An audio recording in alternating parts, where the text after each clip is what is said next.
It's 5:30 in the morning. I'm in the mountains of South Tyrol in Italy, where I'll be spending my holidays. I'm staying here for free, but in return, I'll have to help out on the farm. Paul runs the Campila farm with his father Luis.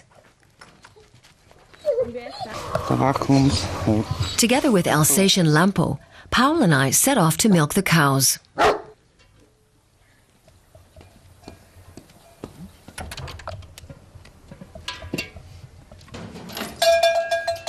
I don't come across giants like Flocke very often. And now I have to milk her. It's my first big task. I'm afraid I'll hurt Flocke. Farmer Powell is getting impatient. If he wastes more time here, he'll be late for his day job down in the valley. He works as a truck driver there. Paul explains that the farm doesn't make enough money. He needs an additional source of income to make ends meet. Paul's parents, Luis and Zita Unterkircher, are already up. Breakfast at 6 a.m. I think that's a little too early. Over breakfast, Zita and Luis discuss today's tasks. The hay harvest is particularly important. But Luis thinks the weather won't hold. He says he can tell by observing the clouds. The high-pressure area from the weekend is giving way to a cold front that is moving in overnight. Good morning from the country's weather station. Come rain or shine, Flocke is put out to pasture. The rest of the farm's cattle spends the summer high up in the mountains. I want to know why Flocke is staying down here. Luis tells me they need Flocke's milk. I get it. These animals are kept for a purpose. And I learned something else. Life on the farm is hard for old people. Zita tells me she's had 7 hip operations. She says she needs crutches to walk outside, but in her house she can still move around by herself. Zita tells me at her age, you have to accept all the help you can get. Zita is 76 and her husband is 74 years old. Farmer Luis has spruced himself up. At 8 o'clock, he's heading to the village. Before he leaves, he tells me to take the sawdust to the cow's barn. It will be used as litter for the animals.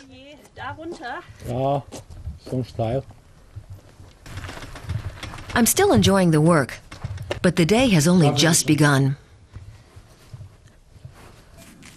Although he doesn't look very alert, Lampo is guarding the farm.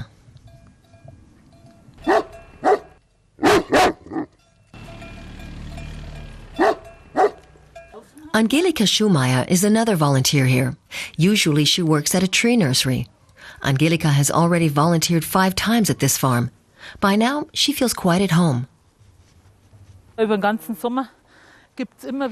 She shows me the vegetable patch and points out where everything grows. Lettuce, cucumbers, onions, strawberries, and raspberries. The raspberries are being used to make jam. Angelika tells me that she's become friends with Luis and Zita over the years. I wonder why Angelika chooses this back-breaking labor over a week at the beach.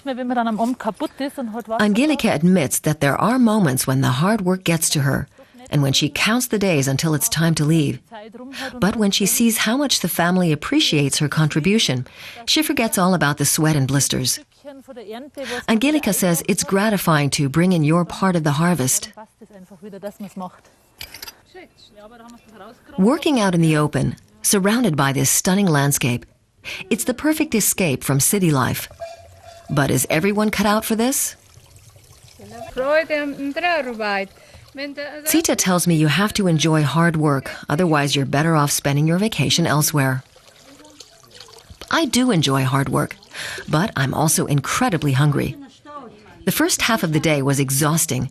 I can't remember the last time when I was so excited about a bowl of spaghetti.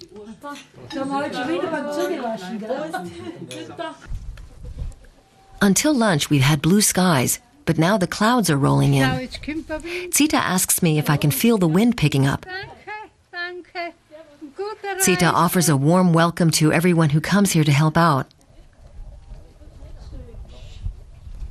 I'm beginning to realize that up until now, I've been seeing life on a farm through rose-tinted glasses.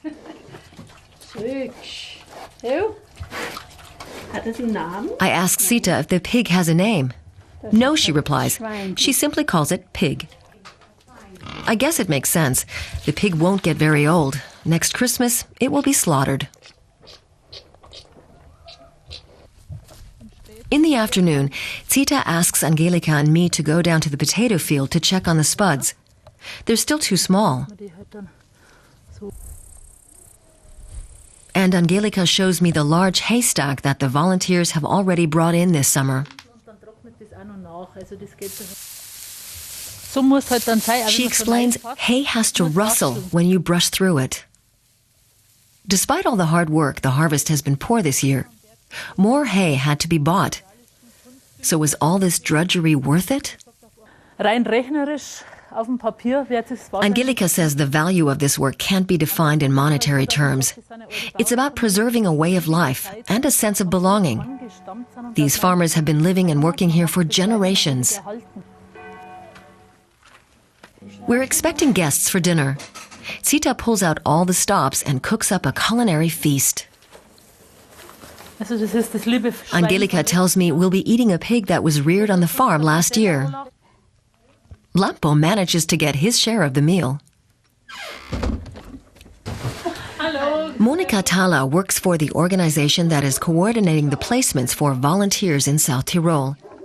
This year, nearly 1,500 people applied. There was work for all of them.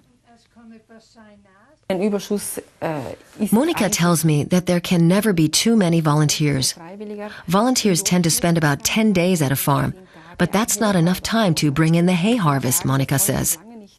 Or to put it differently, on a farm, there is always more work waiting to be done. Zita agrees with Monika. Paul returns from his day job in the evening, but he can't put up his feet yet. He has to mow the grass on the slope while it's still light outside. Angelika is helping with the scythe. This looks dangerous, but by now I know that Paul needs the hay to feed his cows. My last task for today is to cut some grass with the scythe.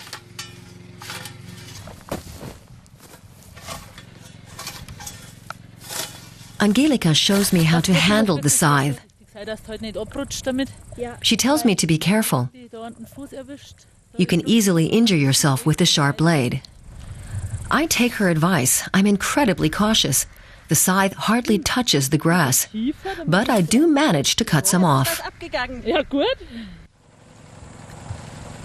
My first day here ends with a sense of achievement. I'm exhausted, but at the same time, I feel elated. I'm looking forward to my remaining days here in South Tyrol.